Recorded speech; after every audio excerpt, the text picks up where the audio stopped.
Hai, Assalamualaikum. Saya Hafizah binti Zulkifli bersama ahli kumpulan saya Aznin Amira binti Muhammad Amir Syam akan membentangkan untuk hubungan etnik untuk kod kursus MPU 3122, iaitu yang bertajuk Peranan Masyarakat ke Arah Integrasi Nasional. Jadi saya akan mulakan dahulu. Okey, sebagai pengenalan di sini saya akan sebagai pengenalan di sini, Malaysia ni diberi gelaran sebagai sebuah negara plural society kerana mempunyai penduduk etnik yang pelbagai dan berbeza dalam aspek keagamaan, budaya dengan adat resam. Jadi perbezaan inilah yang menggesa kerajaan untuk selesaikan isu-isu berbangkit dengan laksanakan beberapa tindakan proaktif. Atau tindakan proaktif ini ialah yang bermaksud tindakan yang bersikap positif institusi ataupun sesuatu individu itu dalam melakukan sesuatu tindakan jauh lebih awal daripada berlakunya sesuatu perkara. Jadi tindakan proaktif itu ialah sebagai penyediaan dasar-dasar kerajaan, pembentukan sistem perundangan yang berkaitan, pembinaan ideologi tertentu yang bertujuan untuk mengelak sesuatu yang buruk seperti mana peristiwa 13 Mei. Baik, jadi apakah peristiwa pada 13 Mei 1969 ni? Okey, jadi pada 13 Mei ni adalah terdapat rusuhan kaum yang menyebabkan hilang nyawa ataupun pemusnahan harta benda lah.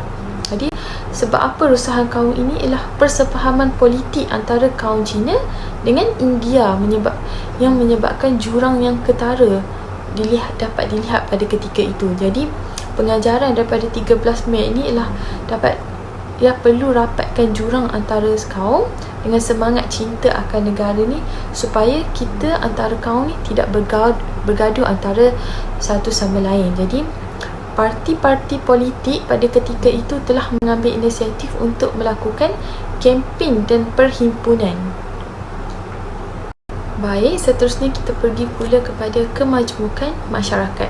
Masyarakat semenanjung Malaysia ni khasnya dianggap sebagai sebuah masyarakat majmuk atau masyarakat yang berbilang kaum. Buktinya statistik pada tahun 2000, 65.1% ni penduduk terdiri daripada Melayu dengan Bumiputera dan 26% adalah bangsa Cina dan selebihnya adalah kaum India. Jadi ketiga-tiga etnik tersebut mengamalkan kebudayaan, adat resam, agama dan bahasa masing-masing. Jadi setiap etnik yang telah saya sebutkan tadi mempunyai kepribadian budaya yang tersendiri dan masih dikekalkan sehingga hari ini kalau kita dapat lihatlah. Jadi kesepaduan antara rakyat ni sebenarnya lahir daripada semangat untuk antara rakyat ni penerimaan dan rasa hormat yang tinggi antara kaum dengan agama masing-masing. Jadi sebab itulah pendekatan integrasi ni jadi tunjang dalam perpaduan dalam negara kita untuk menyepadukan bangsa dengan agama untuk kita dapat hidup dalam suasana yang harmoni. Jadi kesimpulannya di sini, semua rakyat tu perlulah ambil tanggungjawab ini untuk meningkatkan persefahaman atau kesepaduan dalam negara kita. Jadi mari kita lihat pula maksud integrasi nasional. Okey, integrasi tu sebelum saya masuk kepada integrasi nasional, saya terangkan dahulu integrasi wilayah dahulu. Okey, jadi integrasi wilayah itu ialah satu konsep persefahaman antara rakyat tanpa mengira wilayah atau kawasan asal. Okay, untuk integrasi nasional pula ialah proses dinamik untuk merapatkan masyarakat negeri-negeri dalam Malaysia bagi membentuk satu bangsa Malaysia yang mempunyai identiti sendiri berteraskan perlembagaan persekutuan dan rukun negara. Jadi dapat disimpulkan di sini bahawa integrasi sendiri itu ialah membawa erti penggabungan atau beberapa kaum menjadi satu, penyatuan kaum untuk kesepaduan rakyat. Mari kita tengok pula isu-isu hubungan etnik menurut Aiken et al. Pada tahun 1994. Okey, jadi terdapat banyak isu hubungan etnik. Kalau kita boleh lihat di sini ialah isu yang isu-isu hubungan etniknya ialah kesetiaan politik, ketidaksamarataan agihan pendapatan, pengasingan kediaman, perbezaan agama, pengasingan pekerjaan, ketidaksamaan pembangunan ekonomi, dan kurang kesediaan dan semangat kebangsaan. Jadi, isu-isu hubungan etnik ataupun isu-isu perkauman yang telah saya sebutkan tadi, kalau tak dapat kita tangani ataupun kita tak cegahnya, ia dapat menghancurkan sesebuah negara atau kesepaduan negara itu dan menghancurkan kehidupan harmoni kita. Okey, kita pergi kepada slide seterusnya, iaitu peranan masyarakat. Peranan masyarakat ni ada 4. Yang pertama, rukun tetangga, skim rondaan sukarela, rumah terbuka, dan yang keempat, difusi budaya. Saya akan terangkan satu persatu melalui slide yang seterusnya. Okey, peranan masyarakat yang pertama iaitu rukun tetangga. Okey, rukun tetangga ni diperkenalkan pada tahun 1975.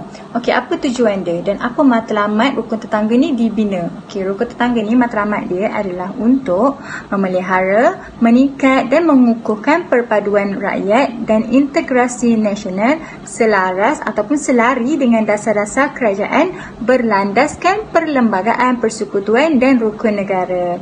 Okey, rukun tetangga ni membolehkan rakyat mengawal keselamatan di kawasan kediaman masing-masing. Bukan itu je, skim rukun tetangga diperluaskan lagi dengan pendekatan pembangunan komuniti. Okey, jawatan kuasa rukun tetangga ni akan mengajukan macam-macam aktiviti dalam komuniti, maksudnya dalam taman mereka, untuk memeriahkan lagi ataupun untuk timbulkan rasa integrasi nasional dalam diri semua. Macam tu. Okey, peranan masyarakat yang kedua pula adalah skim rondaan sukarela. Okey, skim rondaan sukarela atau nama singkatannya SRS adalah satu cabang di dalam rukun tetangga. Okey, maksudnya dia dalam rukun tetangga juga, tapi SRS ni dijalankan sebagai salah satu langkah untuk menjaga keselamatan dalam kawasan rukun tetangga di samping membantu pihak polis mengurangkan kadar jenayah. Okey, maksudnya SRS ni mengesan dan melapor isu-isu perhubungan kaum dan menjadi perantara dalam penyelesaian konflik. Skim rondaan sukarela ni dia ada shift-shift dia macam tu. Okey, kalau pagi orang ni, petang orang ni, tak adalah setiap hari orang yang sama, macam tu. Okey, yang ketiga pula peranan masyarakatnya adalah rumah terbuka. Okey, rumah terbuka ni kita selalu dengar tahu rumah terbuka ni sebab rumah terbuka ni memang famous ataupun popular dekat Malaysia. Kita memang selalu buat. Contohnya macam Raya Cina ke, mesti akan ada rumah terbuka. Hari Raya pun ada rumah terbuka. Okey, rumah terbuka ni apa? Rumah terbuka ni bermaksud sesuatu perayaan agama disambut oleh penganut pelbagai agama dengan tujuan memupuk persefahaman di kalangan rakyat Malaysia.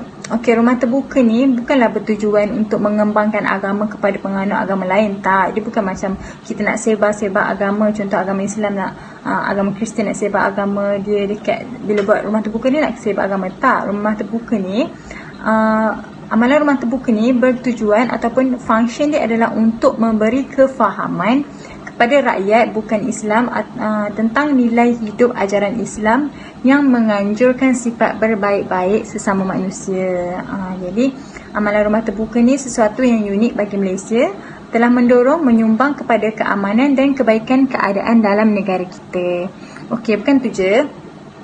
Dalam kita nak buat amalan, nak buat rumah terbuka ni, kita kena ambil kira sensitiviti kaum juga. Maksudnya di mana kalau orang India, dia tak boleh nak makan daging. Jadi kita sebagai umat Islam, kalau kita nak buat rumah terbuka, kita kena sediakan makanan yang bukan daging juga untuk mereka. Jadi tak adalah mereka terasa hati ataupun kecil hati bila kita jemput, tapi diorang tak boleh makan pun. Kena ambil kira setiap aspek sebelum nak buat rumah terbuka ni.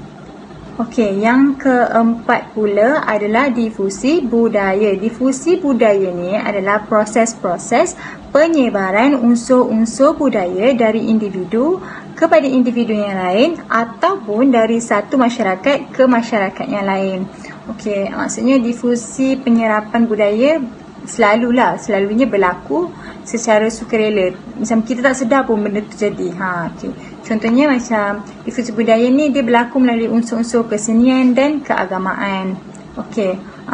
Macam sekarang proses difusi ni sangat cepat berlaku sebab terdapat pelbagai kemudahan, macam contoh sistem komunikasi yang tersebar luas macam radio, TV, filem, macam-macam lah gitu.